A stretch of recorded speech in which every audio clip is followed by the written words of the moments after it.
Hello दोस्तों, welcome to Disha classes. तो अपना जो चैप्टर चल रहा था, चैप्टर के क्वेश्चन आंसर चैप्टर था रासायनिक अभिक्रिया एवं समीकरण। ठीक है, पहला चैप्टर था तो इसके क्वेश्चन आंसर चल रहे थे अन्य महत्वपूर्ण के। तो अपन आगे क्वेश्चन करेंगे लघुतरात्मक क्वेश्चन। पहले अपन अति लघुतरात्मक कर लिए, छोटे छोटे एक एक लाइन के। अपन लघुतरात्मक क्वेश्चन करेंगे, आप ध्यान से सुनिएगा। ठीक है, देखो संयोजन अभिक्रिया किसे कहते हैं। बिना बुझे चूने एवं जल की संयोजन अभिक्रिया लिखिए। तो संयोजन अभिक्रिया यानी कॉम्बिनेशन रिएक्शन, देखो क्या होता है कि वह अभिक्रिया जिसमें दो या दो से अधिक पदार्थ मिलकर एक नया पदार्थ बनाते हैं, यानी दो पदार्थ मिलकर जब एक पदार्थ बनाते तो उसको बोलते हैं संयोजन अभिक्रिया। ठीक है, जैसे कैल्शियम ऑक्साइड CaO, जब जल इस कैल्शियम ऑक्साइड में मिलाया जाता है, यानी बिना बुझे चूने में जब जल मिलाया जाता है तो CaOH2O के साथ क्रिया करके CaOH2 यानी कि बुझा हुआ चूना बनाते हैं, कैल्शियम हाइड्रोक्साइड का निर्माण होता है। दो अभिकारक मिलकर एक उत्पाद का निर्माण करते हैं, इसमें ऊष्मा भी मुक्त होती है। ठीक है, तो इस अभिक्रिया को अपन संयोजन अभिक्रिया कहते हैं, क्योंकि दो अभिकारक जुड़ रहे। अब देखिए कैल्शियम ऑक्साइड यानी कि बिना बुझा हुआ चूना जल के साथ तीव्रता से अभिक्रिया करके कैल्शियम हाइड्रोक्साइड यानी कि बुझा हुआ चूना बनाता है तथा इस अभिक्रिया में अधिक मात्रा में ऊष्मा उत्पन्न होती है, इसलिए इसको ऊष्माक्षेपी अभिक्रिया भी कहते हैं। देखिए सुनिए, ऊष्माक्षेपी यानी कि ऐसी अभिक्रिया जिसमें ऊष्मा अधिक मात्रा में निकलती है ऊष्माक्षेपी अभिक्रिया कहलाती है। ऊष्माक्षेपी अभिक्रिया का उदाहरण पूछे तो बिना बुझा हुए चूने में क्या मिला दो, जल। बुझा हुआ चूना बन जाएगा, ऊष्मा भी साथ में निकल जाएगी। देखिए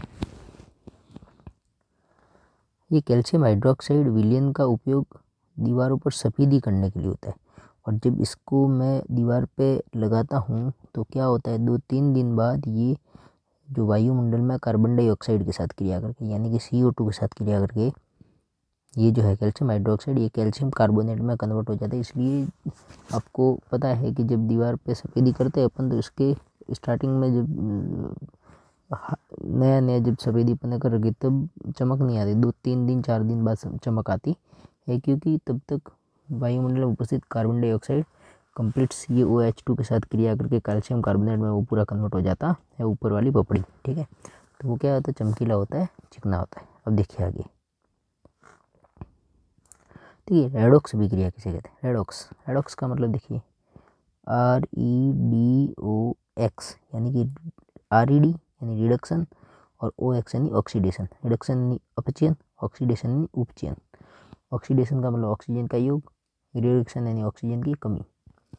अब देखिए, यानी ऐसी अभिक्रिया जिसमें रिडक्शन भी हो और ऑक्सीडेशन भी हो, ऐसी रासायनिक अभिक्रिया जिनमें एक अभिकारक उपचयित तथा दूसरा अभिकारक अपचयित होता है, अर्थात जिनमें उपचयन तथा अपचयन क्रिया एक साथ होती है, उन्हें रेडॉक्स अभिक्रिया कहते हैं। प्रश्न में दी गई Zn का ऑप्शन देखो, यहाँ पे Zn से ऑक्सीजन बाहर निकल रही है, तो यहाँ पे ZnO का अपचयन हो रहा है Zn में, और ऑक्सीजन किसके साथ मिल रही है, कार्बन के साथ, तो कार्बन का उपचयन हो रहा है कार्बन मोनोऑक्साइड में। ठीक है, तो Zn का अपचयन तथा कार्बन का उपचयन होता है, जिसके साथ मिलती है उसका तो उपचयन, और जहाँ से ऑक्सीजन हटती है उसका अपचयन। तो ZnO का अपचयन हुआ Zn में, और कार्बन का उपचयन हुआ CO में, कार्बन मोनोऑक्साइड में। देखिए सुनिए ध्यान से, अभिक्रिया CO यानी कि कॉपर ऑक्साइड को जब मैं हाइड्रोजन के साथ क्रिया करवाता हूँ तो H2O और कॉपर अलग हो जाता है। मैं किस पदार्थ का ऑक्सीकरण, अरे भाई सिंपल सी बात है, जिसके साथ ऑक्सीजन जुड़ा है यानी कि हाइड्रोजन का ऑक्सीकरण, एवं किस पदार्थ का अपचयन, जिससे ऑक्सीजन हटी है यानी कि कॉपर का हो रहा है अपचयन। इस प्रकार की अभिक्रिया का एक अन्य उदाहरण दीजिए, CO प्लस H2 तो goes to Cu plus H2O में H2 का तो ऑक्सीकरण हो रहा है क्योंकि H2 के साथ ऑक्सीजन आके मिल रही है, तथा CuO का ये ऑक्सीकरण हो रहा है, CuO का अपचयन हो रहा है क्योंकि CuO में से ऑक्सीजन निकल रही है। अन्य उदाहरण है MnO2 प्लस HCl, तो यहाँ पे MnCl2 और H2O। ठीक है, विस्थापन अभिक्रिया किसे कहते हैं। देखिए निम्न अभिक्रियाओं में ए को पहचानिए, ये जो अभिक्रिया इसमें ए को पहचानना है। अब देखिए यहाँ पे तो सिंपल है, क्या हो गया यहाँ पे जिंक के साथ कॉपर सल्फेट, तो कॉपर को हटाया तो ये ए बन जाएगा ZnSO4 यानी जिंक सल्फेट। ठीक है, यहाँ पे सोडियम सल्फेट के साथ बेरियम क्लोराइड, तो सोडियम क्लोराइड आ गया, तो यहाँ पे ए बनेगा BaSO4 बेरियम सल्फेट। ठीक है, अब देखिए विस्थापन, हाँ ये तो हो गया। विस्थापन अभिक्रिया किसे कहते हैं? जब कोई तत्व विस्थापन में क्या आता है कि एक तत्व दूसरे तत्व को उसके यौगिक से विस्थापित कर देता है, यानी कि जिंक आके जब कॉपर को हटा देगा तो कॉपर अलग हो जाएगा, जिंक इसकी जगह आ जाएगा, यानी कि ZnSO4 बन जाएगा। तो जिंक ने कॉपर को हटाया इसकी जगह से, इसको बोलते हैं विस्थापन अभिक्रिया। जब कोई तत्व दूसरे तत्व को उसके यौगिक से विस्थापित कर देता है, अभिक्रिया विस्थापन अभिक्रिया कहलाती है। जैसे जिंक कॉपर सल्फेट, तो जिंक सल्फेट प्लस कॉपर, यहाँ पे sodium sulphate plus barium chloride, तो barium sulphate plus sodium chloride. आगे देखिए, ये मोस्ट इंपॉर्टेंट क्वेश्चन है, जो XY के नाम आपको पूछते हैं वो मोस्ट इंपॉर्टेंट क्वेश्चन होते हैं परीक्षा की दृष्टि से। आपको इनको याद रखना है, घोटना है, घोट के पी जाना है, तभी आपके बोर्ड में बैठेंगे क्वेश्चन, आप कर पाओगे, बढ़िया से नंबर प्राप्त कर लोगे और मज़ा आ जाएगा एग्ज़ाम देने के बाद। अब देखिए आगे, देखिए आगे के सवाल करते हैं अपन। निम्न समीकरणों में X, Y व Z को पहचानिए। देखिए यहाँ पे अपने को X, Y, Z को पहचानना है। कॉपर के साथ CO2 का योग होता है तो हरा पदार्थ बनता है। हरा पदार्थ का नाम है कॉपर कार्बोनेट। Ag के साथ Y हवा में यानी वायु में काला पदार्थ बनता है Ag2S। तो यहाँ पे Y पहचानने का Y क्या होना चाहिए, ठीक है, तो S आया है तो कहीं ना कहीं यहाँ पे भी S होना चाहिए, यानी कि H2S, यहाँ पे क्या होगी H2S गैस होगी। ठीक है, अब देखिए FeSO4 के साथ उष्मा, तो Fe2O3 प्लस SO3 और SO2 बनता है, सल्फर डाइऑक्साइड बनता है। अब देखिए क्या होता है जब कॉपर सल्फेट के साथ Fe का योग करवाया जाता है, तो कॉपर सल्फेट के साथ Fe का योग करवाया जाता है, Fe कॉपर को अलग कर देता है, Fe सल्फेट और कॉपर बन जाता है। जिंक के साथ H2SO4, तो ZnSO4 और H2 अलग हो जाती है। Na के साथ ऑक्सीजन, तो Na2O सोडियम ऑक्साइड बन जाता है।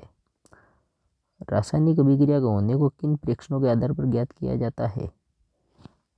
जब अपन किताब का पहला पाठ पढ़ते हैं तब स्टार्टिंग में होता है कि रासायनिक, अपन कह सकते हैं कि रासायनिक अभिक्रिया ये होता है, तब अपन कह सकते हैं रासायनिक अभिक्रिया हुई है।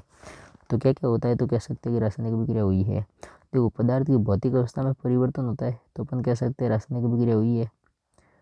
पदार्थ का अगर रंग बदलता है तो अपन कह सकते हैं रासायनिक अभिक्रिया हुई है। पदार्थ में गैस बाहर निकलती है इसका मतलब उसमें रासायनिक अभिक्रिया हुई है। तापमान में परिवर्तन होता है पदार्थ के, तो अपन कह सकते हैं उसमें रासायनिक अभिक्रिया हुई है। भौतिक अवस्था में परिवर्तन, रंग बदलना, गैस निकलना, तापमान में परिवर्तन।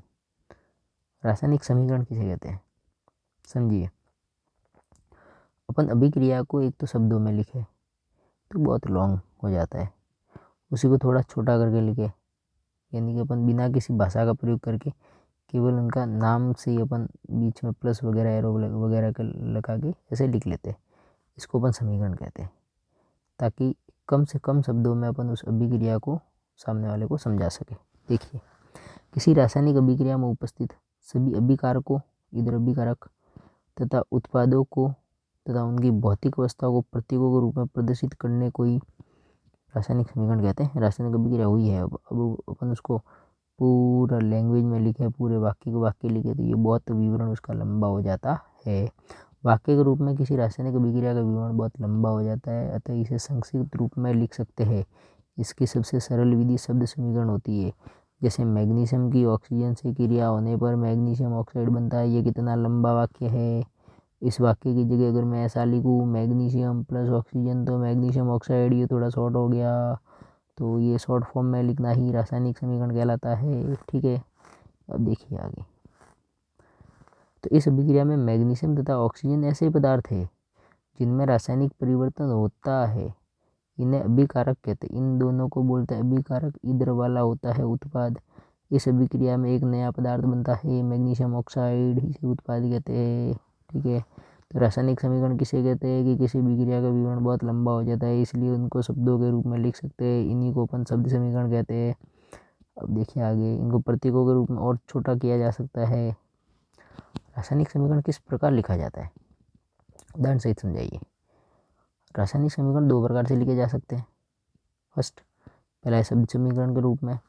शब्द समीकरण में अभिकारकों से उत्पाद बनने को एक तीर का निशान लगाया जाता है। अभिकारक इधर, उत्पाद इधर। अभिकारक से क्या बन रहा है, उत्पाद, तो बीच में क्या लगाते हैं, तीर का निशान। अभिकारक को बाई तरफ आपके लेफ्ट हैंड साइड, उत्पाद को दाई तरफ आपके राइट हैंड साइड, तथा सभी अभिकारकों उत्पाद को मध्य योग का चिन्ह लगाते हैं। तो भाई जितने भी अभिकारक भाग लिए, जैसे इधर मैग्नीशियम, जैसे मान लो इधर भाग ले रहा है मैग्नीशियम प्लस ऑक्सीजन, तो मैग्नीशियम और ऑक्सीजन के बीच में अपन ने क्या लगाया, प्लस।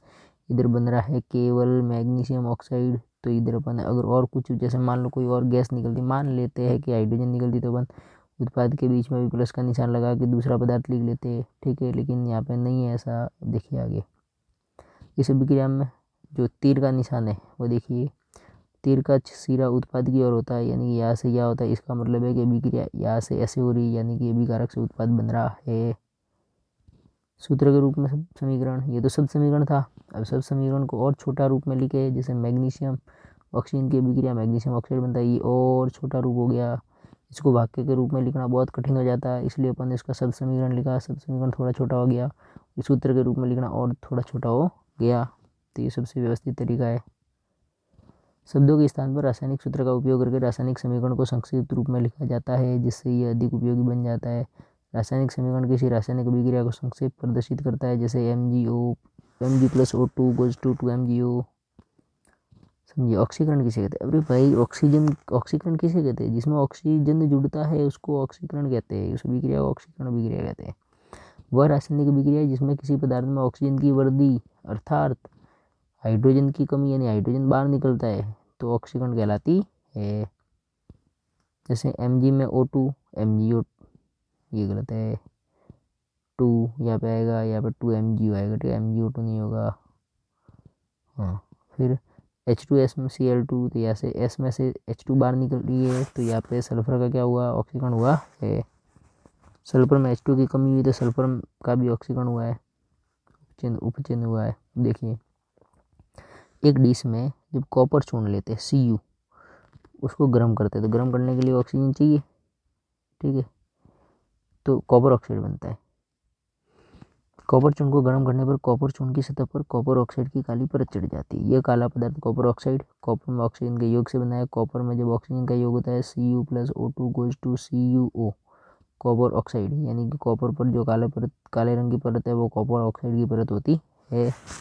यदि कॉपर ऑक्साइड पर हाइड्रोजन गैस प्रवाहित की जाए, जैसे कॉपर ऑक्साइड पर जैसे मैं हाइड्रोजन गैस प्रवाहित करता हूँ, ये ऑक्सीजन किसके साथ आ जाती है, वापस हाइड्रोजन के साथ, तो कॉपर से जो काले रंग की परत है वो क्या हो जाती है, हट जाती है। यदि कॉपर ऑक्साइड पर हाइड्रोजन गैस प्रवाहित की जाए तो उसका रंग भूरा हो जाता है तथा कॉपर प्राप्त होता है, क्योंकि वापस से उस पर जो ऑक्सीजन कॉपर ऑक्साइड की परत चढ़ी थी, ऑक्सीजन वहाँ से हट गया, तो वापस अपने को कॉपर प्राप्त होता है, जो कि भूरे कलर का होता है। अब देखिए, अपन आगे की बात करते हैं। क्या होता है जब निम्न अभिक्रिया के समीकरण देखिए कि आयरन का भाप के साथ अभिक्रिया, यानी Fe को जब H2O के साथ अभिक्रिया तो Fe3O4 प्लस H2। सोडियम का जल के साथ अभिक्रिया, सोडियम प्लस जल, तो sodium hydroxide plus H2। Zinc का सल्फ्यूरिक अम्ल, जिंक का सल्फ्यूरिक H2SO4, तो zinc sulphate ZnSO4 plus H2। Hydrogen gas मुक्त होती है, यानी कि किसी भी धातु की अभिक्रिया जल अम्ल के साथ करवाए तो हाइड्रोजन गैस प्राप्त होती है। तो देखिए आगे क्या होता है जब, क्या केवल रासायनिक समीकरण दीजिए किसकी, चूने के पानी में, चूने का पानी CaOH2, कार्बन डाइऑक्साइड गैस प्रवाहित की जाए CO2, तो मैंने आपको बताया था ये तो सफ़ेदी करने के लिए दीवारों पर लगा दिया जाता है। वायुमंडल में क्या था, CO2 इसके साथ भी क्रिया करके कैल्शियम कार्बोनेट बना देता है, जिससे चमक आ जाती है। तो वही उसने घुमा के फिर आगे पूछा क्या है, चूने का पानी है, बाल्टी में पड़ा हुआ है, जिसमें CO2 गैस प्रवाहित कर दो, तो इसके साथ भी क्रिया करके CaCO3 बना देगा, कैल्शियम कार्बोनेट। जिंक धातु की सोडियम हाइड्रोक्साइड से क्रिया, जिंक की NaOH के साथ क्रिया करवाएंगे तो Na2ZnO2 सोडियम जिंकेट बनता है, प्लस हाइड्रोजन गैस मुक्त होती है। बुझे हुए चूने के साथ क्लोरीन की अभिक्रिया, CaOH2 के साथ Cl2 की विक्रिया करवाए तो CaOCl2 यानी ब्लीचिंग पाउडर का निर्माण होता है। CaOHCl2, ये याद रखना, ब्लीचिंग पाउडर पर मोस्ट इंपॉर्टेंट क्वेश्चन है। एक परख नली में रखे barium chloride BaCl2, barium chloride यानी BaCl2 विलयन में सोडियम सल्फेट डालने पर Na2SO4 डालने पर क्या परीक्षण होगा? सिंपल सी बात है, बेरियम सल्फेट बनेगा और सोडियम क्लोराइड बनेगा। उपयुक्त अभिक्रिया का प्रदर्शन करने के लिए एक संतुलित समीकरण लिखिए। तो देखिए, ये तो मैं बता देता हूँ। परख नली में रखे बेरियम क्लोराइड के विलयन में सोडियम सल्फेट का विलयन मिलाने पर बेरियम सल्फेट का अवक्षेप बनता है। कैसे? देखिए, बेरियम क्लोराइड सोडियम सल्फेट तो BaSO4 प्लस NaCl, ये विक्रिया द्विविस्थापन है। क्यों? कि बेरियम ने सोडियम को हटाया, सोडियम ने बेरियम को हटाया, ऐसे दोनों ने एक दूसरे को हटाया, हट गए दोनों, उसको द्विविस्थापन विक्रिया कहते हैं। विरंजक चूर्ण की, यानी विरंजक चूर्ण यानी CaOCl2 भी बोला ना कि CaOH2 की विक्रिया क्लोरीन गैस के साथ करवाने पर CaOCl2 प्राप्त होता है, तो इसको बोलते हैं विरंजक चूर्ण। विरंजक यानी विरंजक, रंजक यानी रंग, और वी यानी उड़ाना, रंग उड़ाने के लिए जिस चूर्ण का प्रयोग किया जाता है उसको ब्लीचिंग पाउडर कहते हैं। हाइड्रोक्लोरिक अम्ल से क्रिया होती है तब क्या होता है? तो CaOCl2 का जब HCl के साथ अभिक्रिया होगी तो क्या होगा? CaCl2 बनेगा, क्लोरीन गैस निकलेगी और H2O बनेगा। कॉपर ऑक्साइड की तनु सल्फ्यूरिक अम्ल के साथ CuO की जब H2SO4 के साथ अभिक्रिया होगी तो क्या बनेगा? CuSO4 प्लस H2O बना देगा। सोडियम के एक छोटे टुकड़े को एथेनॉल में डालने पर क्या होता है? सोडियम का टुकड़ा है, एथेनॉल में डाला तो ये बनेगा C2H5ONa, एथोक्साइड बनेगा। ठीक है, सोडियम का एथोक्साइड। अब देखिए, और हाइड्रोजन गैस मुक्त होती है। निम्नलिखित में से वह कौन सी धातु जो गर्म जल से क्रिया करती लेकिन ठंडे जल से नहीं करती? देखिए, सोडियम, मैग्नीशियम और Fe में से केवल Mg है वो धातु गर्म जल से क्रिया करती है, लेकिन ठंडे जल से ये Mg क्रिया नहीं करती। ये मैंने आपको क्लास वालों को तो बताया था, एक ऐसे सारणी बना के। अब देखिए आगे, दीवारों पर सफ़ेदी करके 2-3 दिन बाद दीवारों पर चमक क्यों आ जाती है? तो ये तो अभी हाल ही में थोड़ी देर पहले 5-10 मिनट पहले बताया होगा कि बुझाऊचों ने यानी कि CaOH2 के विलयन का उपयोग दीवारों की सफ़ेदी करने के लिए किया जाता है। कैल्शियम हाइड्रोक्साइड यानी CaOH2 वायु में उपस्थित कार्बन डाइऑक्साइड के साथ धीमी गति से अभिक्रिया करके 2-3 दिन में दीवार पर कैल्शियम कार्बोनेट बना देती है, पतली परत बना देता है, जिससे दीवारों पर चमक आ जाती है, क्योंकि ये चमकदार होता है कैल्शियम कार्बोनेट। ऊष्मीय वियोजन मैंने आपको बताया था। वियोजन, वियोजन में क्या होता है? ऊष्मा से तोड़ा जा सकता है, प्रकाश से तोड़ा जा सकता है किसी पदार्थ को, और तीसरा है विद्युत से तोड़ा जा सकता है। मैंने आपको बताया 3 प्रकार के वियोजन होते हैं, ऊष्मा से तोड़ना पदार्थ को, प्रकाश से तोड़ना और विद्युत से तोड़ना। ये पूछ रहा है ऊष्मीय वियोजन। तो देखिए, कैल्शियम कार्बोनेट को जब मैं गर्म करता हूँ तो कैल्शियम ऑक्साइड और CO2 बनता है। इसको ऊष्मा देंगे ना तब ये जाके टूटेगा, तो इसको बोलते हैं ऊष्मीय वियोजन। क्या बोलते हैं? ऊष्मीय वियोजन। अब आप सोचो, CaCO3 कैल्शियम कार्बोनेट में ऊष्मा दी, यानी कि उसने ऊष्मा ली, यानी कि इसने ऊष्मा अवशोषित की, इसलिए इस अभिक्रिया को ऊष्मा शोषी अभिक्रिया भी कहते हैं, जिसमें ऊष्मा का अवशोषण होता है। अब निम्न अभिक्रिया को संतुलित करके प्रत्येक अभिक्रिया के प्रकार बताइए। देखिए, CH4Cl प्लस Cl2, तो इसमें क्या हुआ? एक हाइड्रोजन बाहर निकल गया, CH3Cl प्लस HCl। ठीक है, संतुलित करना है इसको। इधर कार्बन, हाइड्रोजन 3, हाइड्रोजन 4, Cl 1 2 और इधर Cl कितने? 1 2 और 3। संतुलित करेंगे, देखिए कैसे। 2 से गुणा किया, 2Cl 2Cl। देखिए CH4 है, तो इधर मैं अगर 2 से गुणा कर लेता हूँ, देखो 2 से जैसे गुणा करूँगा CH4Cl को, देखो Cl कितने हो गए? 2, और कार्बन कितने हो गए? 2, और हाइड्रोजन कितने हो गए? 2 चौके 8। ठीक है, तो इधर देखिए यहाँ पे भी 2 से गुणा हो जाता है इधर, तो कार्बन हो गए 2, फिर Cl भी हो गए 2, और 2 3 6 हाइड्रोजन हो गए, 6 हाइड्रोजन 2 कार्बन और 2 Cl। इधर Cl2 है तो इधर भी अगर मैं 2 से गुणा करूँगा तो 2 Cl और टोटल 2 Cl यानी 4 Cl, और यहाँ पे 2 Cl और ये 2 Cl 4 Cl। हाइड्रोजन कितने 2 3 6 और इधर 2 से गुणा करो 8 हाइड्रोजन और इधर भी 8 हाइड्रोजन, 2 कार्बन और 2 कार्बन, यानी कि मेरे को दोनों, और इधर देखिए इधर भी 2 से गुणा, इधर भी 2 से गुणा, इधर भी 2 से गुणा और इधर भी 2 से गुणा, तब जाके हाइड्रोजन ये संतुलित होते हैं। ये NaCl है, इधर Cl2 है तो मैं Na को 2 से गुणा करूँगा तो 2 और इसको भी 2 से गुणा करूँगा तो 2 NaCl, 2 Na 2 Cl 2 Na 2 Cl। आगे देखिए H2SO4 तो Na2 है तो यहाँ पे अगर मैं 2 से गुणा करूँ तो 2 Na 2 Na SO4 SO4, फिर H2 तो H2, ठीक है O, तो यहाँ पे अपना देखिए 2 हाइड्रोजन 4 है और इधर कितने 2 से गुणा करूँगा तो 4 हाइड्रोजन हो जाएंगे, 2 ऑक्सीजन हो जाएंगे, इधर भी 2 ऑक्सीजन है तो इधर 2 और इधर 2 से गुणा करना पड़ेगा। ये देखिए इधर 2 और इधर 2 से गुणा किए, BaOH2 बेरियम हाइड्रोक्साइड HBr, तो Br, ये देखो Br2 आया तो इसका मतलब यहाँ पे 2 से गुणा करना पड़ेगा, ठीक है। और तो क्या H2 इधर 2 2 4 तो इसको भी 2 से गुणा करना पड़ेगा, ठीक है। तो ये देखिए 2 से उधर गुणा 2 से इधर गुणा, BaCl2 Al2 SO4 3 है, इधर SO4 है केवल, तो यहाँ से 3 से मैं गुणा करूँगा तो SO4 3 हो जाएगा ना, ठीक है।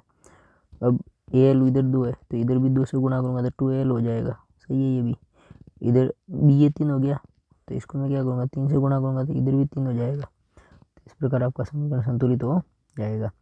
अब देखिए श्वसन एवं प्रकाश संश्लेषण किस प्रकार की रासायनिक अभिक्रिया है। श्वसन में क्या होता है, ऊर्जा मुक्त होती है। प्रकाश संश्लेषण किस प्रकार की रासायनिक अभिक्रिया है, तो इनका संतुलित समीकरण दीजिए। देखिए बात करते हैं श्वसन एक ऊष्माक्षेपी अभिक्रिया है, क्योंकि ग्लूकोज होता है वो क्या होता है, अरे भाई अपने शरीर में जो ग्लूकोज होता है जब अपन खाना खाते हैं तो जब ग्लूकोज बनता है तो जब अपन सांस लेते हैं ऑक्सीजन इस ग्लूकोज को तोड़ती है और उस ऊर्जा बाहर मुक्त होती है, ये जो अपने शरीर में काम आती है, ठीक है। तो ये ऊष्माक्षेपी अभिक्रिया है। प्रकाश संश्लेषण में क्या होता है, उस सूर्य का प्रकाश लिया जाता है पौधों द्वारा, तो ये ऊष्मा शोषी अभिक्रिया है, ठीक है। CO2 जल और सूर्य के प्रकाश द्वारा भोजन अपना बनाते पेड़ पौधे, ठीक है। ग्लूकोज बनाते, कार्बोहाइड्रेट बनाते हैं। अब देखिए आगे, वसायुक्त अथवा तेलीय खाद्य सामग्री को विकृत गंधिता से बचाने के लिए कौन से उपाय किए जाते हैं। सिंपल सी बात है भाई, तेलीय खाद्य सामग्री उन पर विकृत गंधिता यानी ऑक्सीजन का योग नहीं होता कि वो खराब नहीं हो, तो ऑक्सीजन से बचाना चाहिए। तो देखिए तेलीय एवं वसायुक्त खाद्य सामग्री में उपचिन्न रोकने वाले पदार्थ जैसे प्रतिऑक्सीकारक मिलाए जाते हैं। खाद्य सामग्री को वायुरोधी बर्तन में रखा जाता है ताकि उपचिन्न की गति धीमी हो जाए। खाद्य सामग्री युक्त थैलियों में ऑक्सीजन हटाकर उसमें कम सक्रिय गैस नाइट्रोजन जैसी कम सक्रिय गैस भर देते ताकि उपचिन्न न हो, ठीक है। याद रखना, प्रतिऑक्सीकारक मिलाए जाते हैं वायुरोधी बर्तनों में और नाइट्रोजन जैसी कम सक्रिय गैस भर देते हैं, ठीक है। बात करते हैं रासायनिक अभिक्रिया कितने प्रकार की होती है, वो मैंने आपको बता दी। संयोजन, वियोजन, विस्थापन, द्विविस्थापन, उपचयन, अपचयन और अवक्षेपण अभिक्रिया।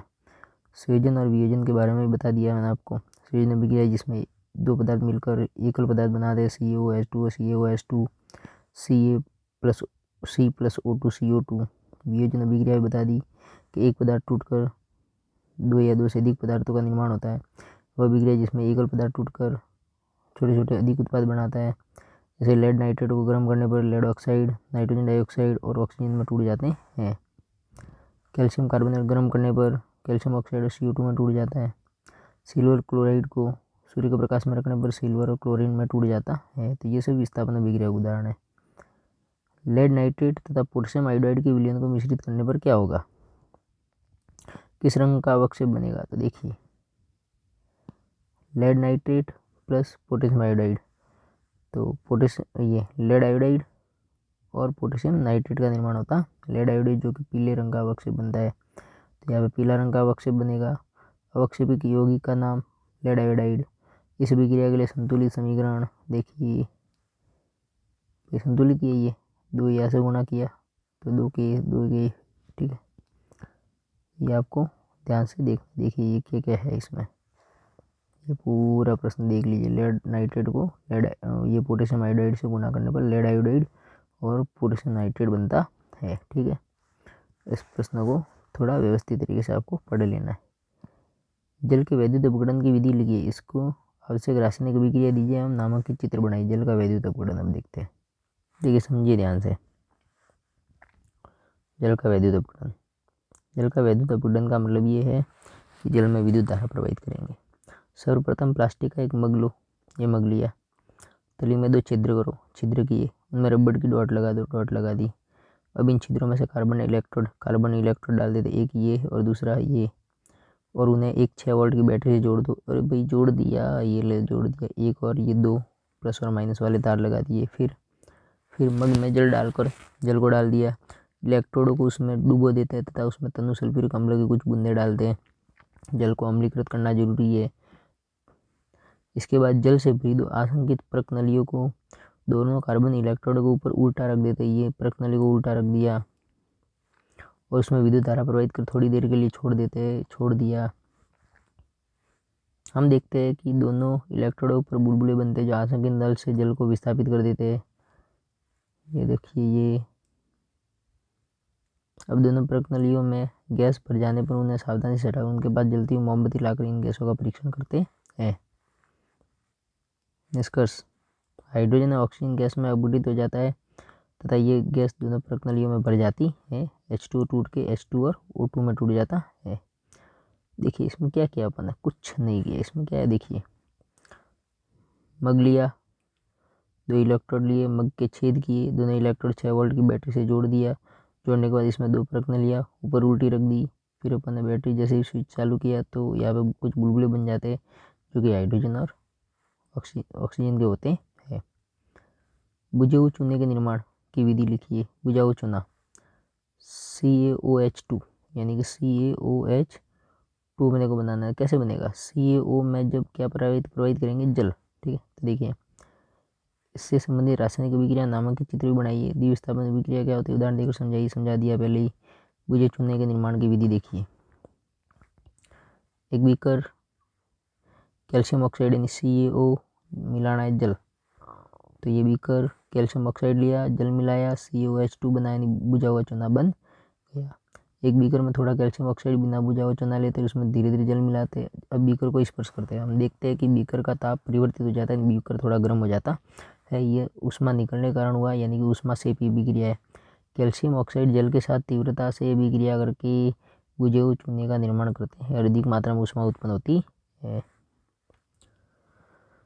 अब देखिए, वे अभिक्रिया जिनमें अभिकारकों के बीच आयनों का आदान प्रदान होता है उन्हें द्विविस्थापन अभिक्रिया कहते हैं। जैसे Na2SO4 में BaCl2 मिलाया तो BaSO4 बेरियम सल्फेट और NaCl यानी सोडियम क्लोराइड बनता। इसमें Na को हटाया, Na ने Ba को हटाया, एक दूसरे की जगह आ गए, तो इसको द्विविस्थापन अभिक्रिया कहते हैं। द्विविस्थापन अभिक्रिया को देखो, समझे। इस अभिक्रिया में सोडियम सल्फेट आयन का विस्थापन क्लोराइड आयन से, जबकि बेरियम क्लोराइड आयन का विस्थापन सल्फेट आयन से हो जाता है। परिणाम स्वरूप उत्पाद के रूप में बेरियम सल्फेट और सोडियम क्लोराइड प्राप्त होते हैं। इसको अपन द्विविस्थापन अभिक्रिया कहते हैं। इस प्रकार आपके जो चैप्टर में जितने भी क्वेश्चन हैं, इम्पोर्टेंट, महत्वपूर्ण, अन्य महत्वपूर्ण, जो भी क्वेश्चन है, जितने भी सारे हो गए आपके। आप इनको ध्यान से पढ़ें और कृपया लाइक, शेयर और सब्सक्राइब कर दीजिए, ताकि सारे जितने भी पार्ट है, चैप्टर है, सारों के क्वेश्चन आपको देखने को मिल जाएंगे। आपको पढ़ने में बहुत आसानी होगी। आप एक बार इन क्वेश्चन को देखिए, पढ़िए, लिखिए ध्यान से और सुनिए इस चीज़ को, इस वीडियो को बार बार सुनिए। आपको एग्ज़ाम तक सारे क्वेश्चन कंडस्ट हो जाएंगे। ठीक है, एकदम कंप्लीट याद हो जाएंगे। फिर आप एग्ज़ाम में बैठिए, मज़ा आ जाएगा एग्ज़ाम देने में। धन्यवाद, थैंक यू।